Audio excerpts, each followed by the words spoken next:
Yes guys, welcome back to another video. Welcome to the George Benson football channel. I don't know about you lot, but I'm still absolutely on cloud 9 in life. When Chelsea wins 6-0, it gives a buzz to the rest of the week. It makes you feel good when football is what you talk about for a living and when football is such a massive part of our lives. And if you're still feeling like me, feeling a bit like I just explained, smack a like on this video, and throughout this video you're gonna be wanting to type things, and I'm gonna tell you why the first time you're gonna want to type a comment would be now.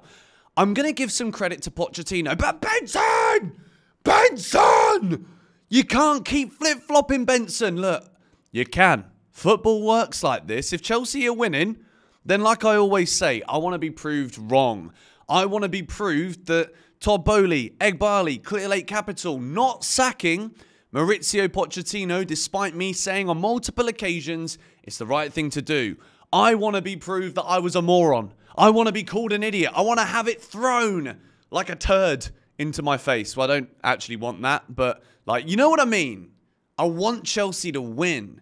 And if Pochettino is in charge, then I want it to be with him. Do you know what I mean? Like, Chelsea winning football matches is brilliant. And I want to show you a graphic right here, right now, that shows that in the year 2024, we're actually winning a lot, you know. We have won almost 3 times, or it might actually be 3 times more matches than we've lost. There's a couple of draws in there that you look at and you're like, well, if we take away the draw from Burnley and the draw from Sheffield United, which we can't actually do, sadly those things still happened. If you take those and make them wins, we're actually pretty good. Do you know what I mean? So I want to give some credit today to Pochettino. And it's not because I've woken up and seen the light that we actually win more than we lose. It's not that. But what we saw after the game in Mauricio Pochettino's post-match press conference is actually all that I've been asking for from him from the moment that he joined. The issues that I've had with Pochettino, other than the fact that I think we've been struggling to look like a team, we've been struggling with results a lot during the majority of the season, although, as we can see by the graphic again, I'll stick it up there for you once more. It's not actually that bad, and we got a semi-final of the Cup on Saturday, which is very exciting indeed. But the issues have been that when we have seen Chelsea play so poorly, there was either the obvious ones, which was injuries, which granted, it's not been easy with half a squad for the majority of the time that he's been the manager. But there seemed to be a lot of faffing around the point, not really calling a spade and telling the world in a press conference what we as fans, be it Chelsea fans or just global football fans that have an interest in the sport, people could see that there were clearly deficiencies, clearly issues in this Chelsea team. And I feel as though Pochettino had like a coming-of-age moment in this press conference, which I know the minimum you can expect for a manager is to tell the truth and be like, look, Cole Palmer's the penalty taker. But it was the way that I felt this feeling from him that he's ready now to actually be brutal with this squad. And then I think if you're brutal with a brittle squad already, because they're young, because they're petulant, you could say, which is a word that we're going to go into some quotes from Carlton Cole in a moment and talk about petulance in there. But I think what Pochettino's needed to do, when the transfer window is closed and we don't invest in any players in the month of January transfer window, then there's clearly a lack of leaders in the side. Recently, he's been coming out on a limb and making this one very clear. He has said what we've all been thinking all season, that it's like, well, you know what? There's not enough experience in this team. There isn't enough leadership in this team. So no wonder Chelsea are crumbling. No wonder when things are going bad, they get worse. Now, with the penalty incident, I don't want to overdo it because I think straight after the game, I made a short video talking about the penalty incident. I said it was embarrassing and I called them idiots, which a lot of people kind of got offended by. But like, I'm not saying definitively as human beings they're idiots. It's more contextually that they acted like what I would call an idiot at the time. So just to clarify that there, I think Nicholas Jackson's a great footballer and I think Noni Madueke is an exciting prospect. Those are my top-end thoughts on both of those two right now. But Mauricio Pochettino really had to come out after this game, and you could see that as much as he wanted to be happy that Chelsea have won 6-0, it was really bugging him that the penalty incident was obviously the only questions that people wanted to ask him. I think when it comes to Chelsea in the media, when Chelsea is struggling, headlines sell. When Chelsea is struggling, the globe of football in space look at it and they're like, bloody hell, they spent, you know what I mean? They spent $1 billion and they can't even beat Burnley. They can't even beat Sheffield United. The narrative sells more than, oh, look, that expensive Chelsea team just beat a struggling Everton who keep getting point deductions 6-0. So Pochettino was not happy in that press conference. And I honestly think some of the journalism surrounding this penalty thing, like if you're there in the press room and every question is about the penalty situation, like, come on. Chelsea have just won 6-0. Change the narrative. Get a better story. Do you know what I mean? If it's your question, well done to you. But Mauricio Pochettino gained my respect by coming out there and making it very clear that this will not happen again. That's the key bit here. We have seen time and time again this season, not even just this season, but under Graham Potter and under Lampard. I think Lampard even gave up by the end of last season. But what we've seen with this young Chelsea team is that there's not been any discipline. Chelsea need to install standards at this football club, and I feel as though Pochettino may have been kind of fluffing around the answers too often this season. But now that we're actually starting to get some good wins, we're starting to get some good results, and a lot of this is down to Cole Palmer, by the way. We're going on to him in a second, but I think Pochettino is kind of not just saying what we want to hear, but finally he's saying the obvious things, which, to be quite honest, you know, I'm not expecting miracles. I'm not expecting us to win every single game.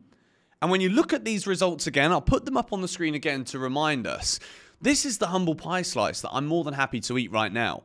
Maybe I've overreacted at times. We've got a cup semi-final at the weekend, and when you see your team win 6-0, and you've got players like Cole Palmer, who have probably right now been the best player in the world in the year 2024, name me someone who's had a bigger impact this year so far, from January the 1st, than Cole Palmer at Chelsea. The man's getting back-to-back hat-tricks at Stamford Bridge. He's the joint top scorer with Erling Haaland, who's seen as like this phenomenon because of how many goals he scores, playing in a Man City team that is just full of world-class experience, talent, giving him the ball literally with 2 yards to spare. Do you know what I mean? Palmer is doing this as a midfielder. He's not even an out-and-out striker. That is what makes this sensational. And I want to say, credit to Pochettino.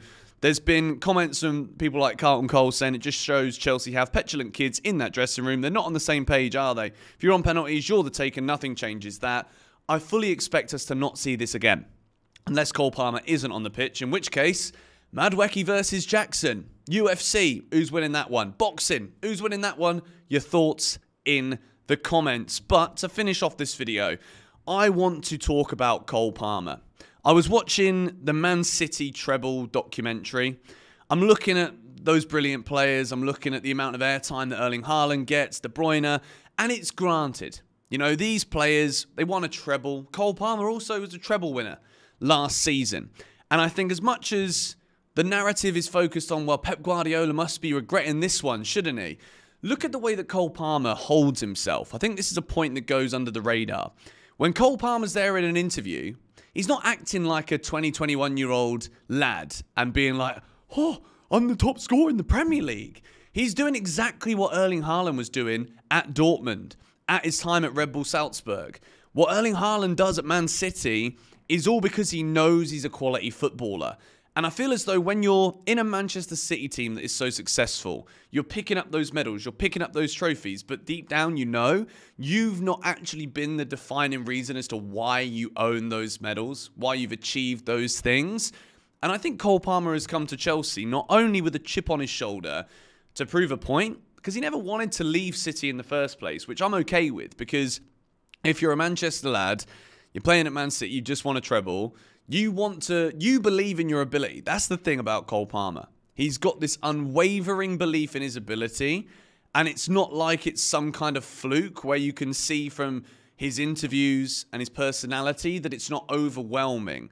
It doesn't look lucky, which I think when some players go through these patches where they're scoring loads of goals, they're single-handedly winning games for their teams, It takes a lot of maturity to take all of this in and keep on doing it week after week after week. And that is why I'm saying the impact that Cole Palmer has had this calendar year, and this season in general, but this calendar year specifically, it's a coming-of-age moment. I've been saying that he's world-class for a few weeks. People think that it's been hyperbole to say that he could be the best player in the Premier League right now, and everyone's starting to believe it. I think Cole Palmer is absolutely wonderful. I'm absolutely delighted to have him at our football club, and I think he can go from strength to strength because that attitude, and I'm not saying he does feel this way, this is just my take on it, when you've got all those medals but you weren't really the focal part of the team, I think he wants that again. And I think he's so confident that he could have been in that Man City team last year that it's no surprise whatsoever now that he's at Stamford Bridge and he's delivering the numbers that he's delivering. What a phenomenal footballer. And I just hope, A, he doesn't get injured, and B, Gareth Southgate, mate. If you don't see what we see here, and I'm going to tell you what I see right now, you've got yourself. People are saying, oh, but is he better than Saka? Forget even put him and Saka in the same team. You go Declan Rice with Jude Bellingham next to him. You go Cole Palmer just in front of him. You go Saka on the right. Harry Kane through the middle. And the left wing, well, at this point, it could be anyone, couldn't it? But Phil Foden. There you go. Foden, Kane, Saka, Palmer, Rice, Bellingham. You do that, you win the flipping thing. All right? You win the whole flipping lot. Thoughts in the comments down below. Credit to Pochettino. Good job, mate. Keep it going. I want to see us keep on building. Massive game in the FA Cup. Building up to that. Starts tomorrow here on the channel. Thanks for all the support. Subscribe if you're new. Come on, you Blues.